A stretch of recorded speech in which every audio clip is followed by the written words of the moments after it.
Is the Bank of Canada doing the right thing? Are they making up new terminology like Doveish and Hawkish? Well, we talk about all these things with our good friend and mortgage broker, Dion Begg, right after this.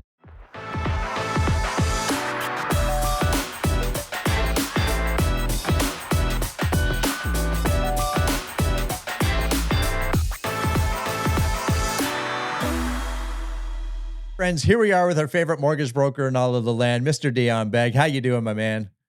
Hey, Gare, it's another Monday. I'm happy. I'm good. Had a good weekend. This is another Monday. That's all right. That's all right. We've had a good weekend here, actually. I know you know my father. We hosted a large charity event on the weekend to raise money for the charity that he represents. We had a great weekend here, actually, raising lots of money and Okay, awareness. Yeah, it was really good. good to hear. I watched the Rugby World Cup Grand Final, which did you also watch it? I didn't watch it, but I heard the news. The one point was the difference, right? 1 point. New Zealand lost by 1 point to South Africa. Good game. Not very exciting game. A lot of, I guess, slower play, but two very strong teams. I grew up in Australia, and I actually did live for 1 year of my life when I was very young in New Zealand. So by default, I was cheering for New Zealand. They lost, but still, good game. And they'll be back in another 4 years. There you go. I like it. Spoken like a true fan. Back in another 4 years. I like it. I like it. You know, it's interesting. And this thought just popped into my head. Many years ago, my dad asked me to help out in raising funds in the fact that, hey, I know you like talking on stage. We need you to become an auctioneer. So Oh, that's so why, is so that what you that's did this past weekend? yes. Yeah. And then of course, I always have to remind myself on how to do it. And I'm going through like all the YouTube videos and stuff, right? Right. And because my YouTube channel knows that or my account knows that I love real estate, it always brings me back to Australia when they do auctions for houses there. I always find Ah, that yes. intriguing. So Yeah. one of my very good friends is one of the most successful auctioneers in Australia. I'll send you some of his videos. He's a character. Interesting. Yeah. Interesting. Okay, we didn't plan to talk about this, but uh is that it? Is that a system you think would be adopted elsewhere, like in Canada, or let's just keep it in Australia? Well, I think there has been discussion of it, and it hasn't had a big uptake from what I can see here in Canada. Obviously, it doesn't really exist. But what I can say is in Australia, it has been a very common way to sell, obviously, in a particular market, and that is a seller's market, right? And that is because what happens in, say, the years like we had in the year 2021, when there's such a frenzy and there's this fear of FOMO, you're going to get multiple offers. In Canada and in Ontario in particular, they do a lot of, I guess, blind bidding, so to speak, Mm, which is what you call your offer night. And the difference with an offer night versus an auction is that the other buyers in the offer night are not aware of what the other competitors are offering. Whereas in an open auction where you're effectively just yelling out your bid or putting up your hand for a higher number, it's clearly visible. And actually, back in my day when I was a real estate agent in Australia, I did attend some of these on behalf of some of my clients and ended up purchasing some property at auction. But yeah, it always comes down to, you start with 5 or 6 people, you get down to 2 people, and then those 2 people, me and the other guy, just seem to be pushing that price up. And we're kind of looking at each other. I remember looking at each other going, are you really going to go again? Are you really going to go again? yeah. That's the game you have to play. But I mean, at the end of the day, I think it's probably a pretty good outcome for the seller overall. Yeah, I think so. It's definitely intriguing in the way they do it there. And if so as licensed realtors, our legislation is changing this December, in fact, so 2023. And in part of that legislation and what they're writing into it, in fact, there's three professionals that can legally represent a seller and let me rephrase that. Three professionals that can represent a seller in selling a property or disposition of property in Ontario. We're talking one, as Yeah. we all know, is the real estate agent, Yes. licensed real estate agent. The second is a lawyer. And do you know Okay. the third person? I'm going to say a trustee. No. They can represent, but they can't sign off and sell all the documents in a sense, Okay. as a lawyer can, from that perspective. A licensed auctioneer can sell Ah, a house in Ontario, so does that auctioneer doesn't have to be licensed in real estate not just in to be an real estate, auctioneer? just a licensed So auctioneer they're just selling an asset like they'd be selling a car or whatever the case may or a be at an auction, couch. Yeah. or a couch or a picture or whatever, right? Yeah, Okay. yeah. Now, our legislation is actually, believe it or not, moving to change that. Come in the we're calling it TRESA is our new legislation is coming in to change that. So it's interesting. There are real estate brokers out there that will host an auction style here in Ontario. I can think of a couple, and Okay. they have done it with great success. But it's far and few between. Interesting stuff. Right.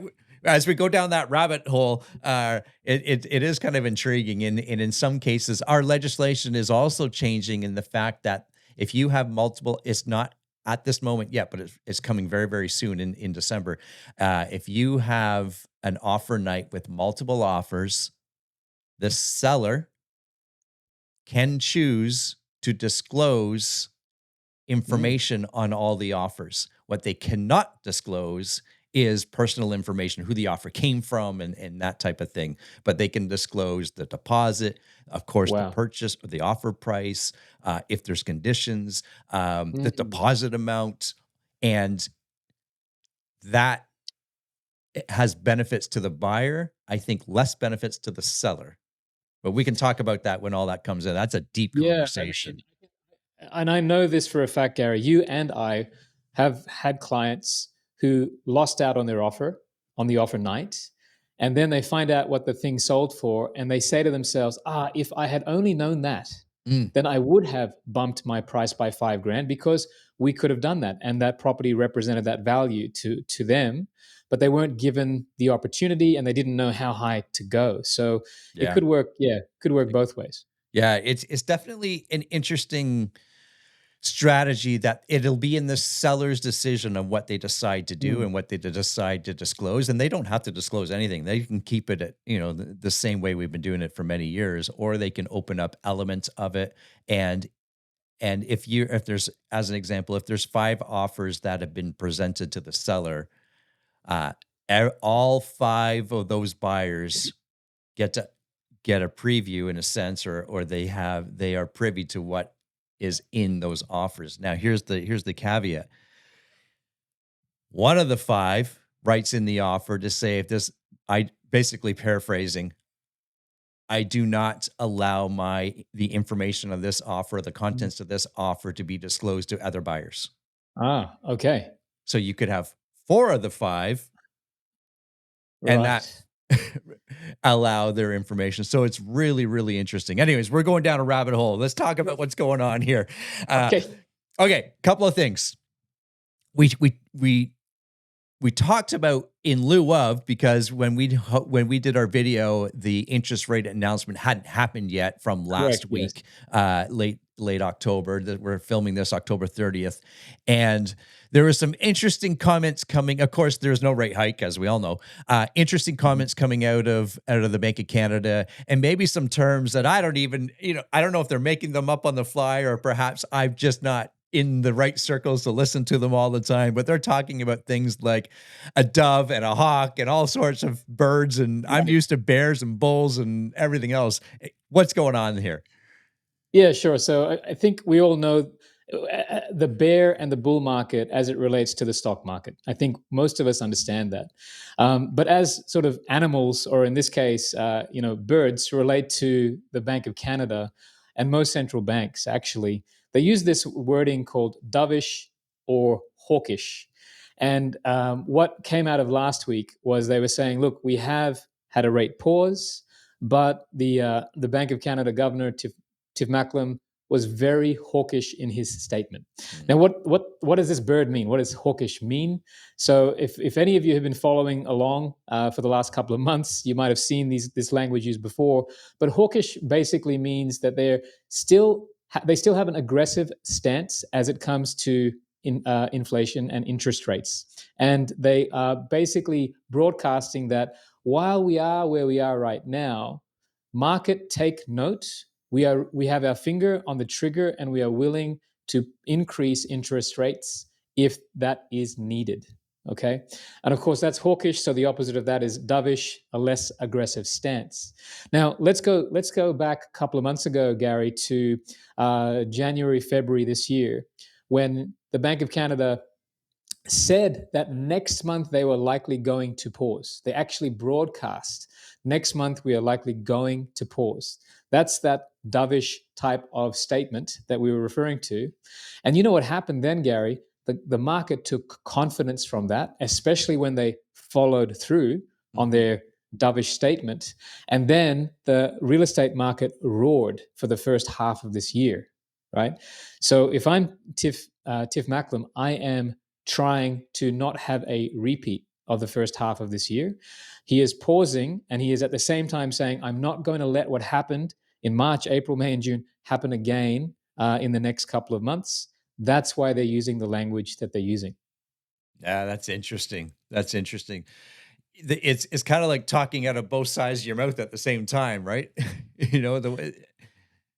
Yeah, and I mean, I feel like it's almost like he's treating us like children to some extent. Meaning, I'll give you some ice cream now, but if you're not good boys and girls, then maybe next time around you won't get the ice cream. Yeah, As a crazy example.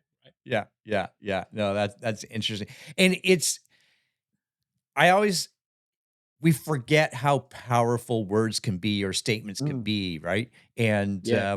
there's a lot that can affect the market. And of course, even as professionals in the market, or someone that, if you're watching here, someone that you look up to, or you always are taking advice from, uh, make sure you're getting insightful advice from people that have done it before, right? We've said that many, many times over our calls. You bet. It's important to understand, I'll go back to this story quite quickly. Uh, when you fall in love with the numbers and don't focus on some of the other fundamentals of a purchase, you can get into Yes. trouble, right? And when you Yes. get laser focused on just the one thing and you forget about the other things, like, hey, the property that we bought had amazing investment numbers. However, it was in the middle of nowhere and it was hard to exit. Mm. Yep. So Yep. you got to make sure that the person you're listening to or the person you're in conversation with is asking you all the right questions. Correct, correct. And yeah, I mean, you got to make decisions from that, not from a bird's eye view. Yeah, which is if we're going back to the doves and the hawks, yes, back to a bird's eye view, not just the numbers, but the bigger scope. And yeah, if the property's in the middle of nowhere, how does that impact your long term appreciation and those Yeah. types of things? Yeah. Um, Yeah. I want but to, I want Gary, to, so I no, was going go. to say, if I could just come back to the interest rate discussion. We've spoken a couple of times about Benjamin Tao, Yes. and he had some very interesting things to say in regards to interest rates and where he believes they should be and where we're going to land. So I think it's worth sharing that his prediction is that we're probably going to be somewhere near normal, whatever that new normal is, by summertime of next year. Now, is he right? I'm not sure, but he has been correct in the past. And what he is saying is that right now we're at an interest rate of 5%, the Bank of Canada overnight rate. And he believes that the new normal for us will be a 3% rate. And that could be happening as of, say, middle of next year or towards the end of next year. Now, that would be a significant drop, 2 percentage points. We've had a run up of nearly 500 basis points this year. If we could drop Yeah. by 200 in one year, that would be tremendous. I don't think that'll happen in a year. But if we end up at 3% at the Bank of Canada rate, I just want to be clear with everybody that doesn't mean that's the rate at which you will be able to borrow money for your mortgage. The retail branch rate is usually somewhere between 1 and 2% higher than the Bank of Canada overnight rate. So if we're at, say, 3%, it's likely that the retail lending rate on mortgages is somewhere going to be somewhere around that 4.5% rate. And as I look back at the history of Canadian interest rates prior to 2008, and that's an important milestone because that's prior to the global financial crisis and this quantitative easing drive that we went on for the last 15 years or so. the average interest rate prior to then was somewhere in that 5% range. So we may be returning to that type of number based on what he's saying there.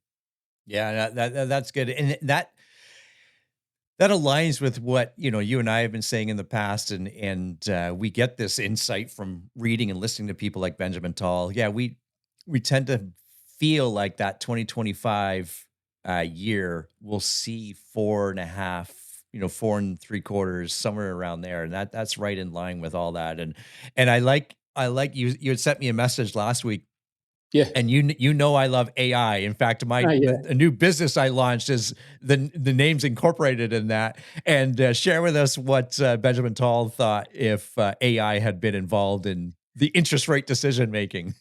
Yeah. So what he was saying is that if AI was involved, which means you take out the um, emotional human factor and just look at the data, then he's saying that AI would have stopped interest rate hikes at 4.5. So 0.5% ago Hmm. is when AI would have made that decision, taking out that human factor. And that human factor is the bond traders plus the humans that work at the Bank of Canada, not just Tiff Macklem himself, but all of the advisors and statisticians below that.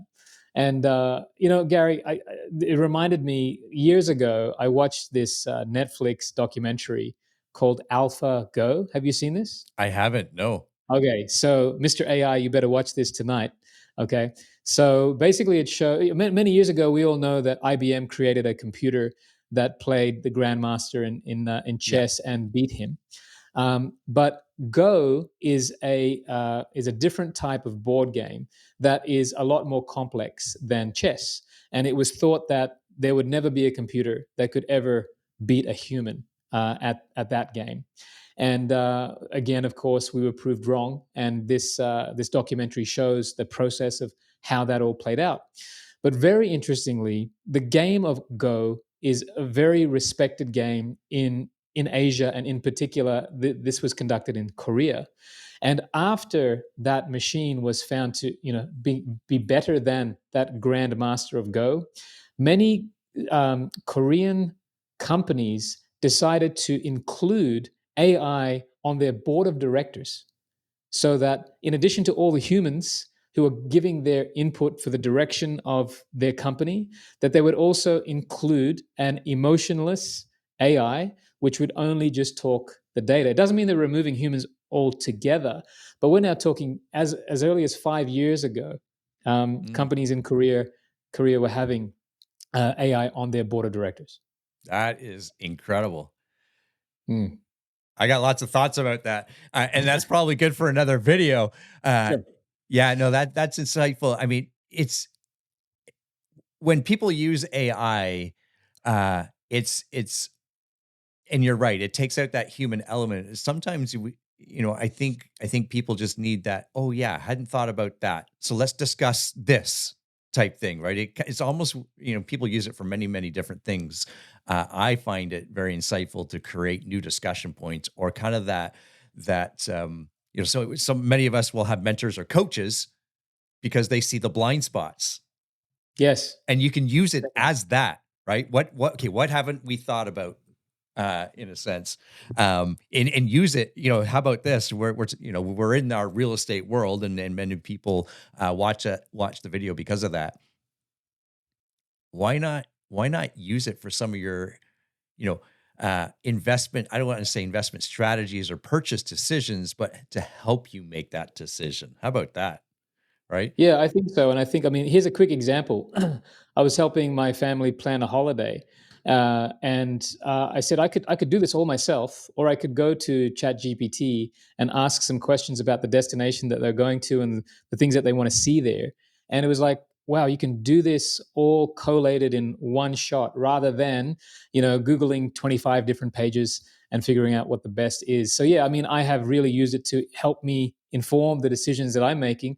And sure, that might be a trivial thing, but as things progress and as we humans get more comfortable with outsourcing that search process, then I think that it's going to be integrated in the same way that Google is a commonplace name in every household now. I think the Chat GPT, it doesn't roll off the tongue as well, but it's likely going to be one of those things that is the future for us. Yeah, yeah. Good stuff. Good stuff. Always insightful. And I like that we're flying with the birds now. R- Remind us how to get a hold of you. Yeah, kangamortgage.ca or on Instagram at the Dion Beg.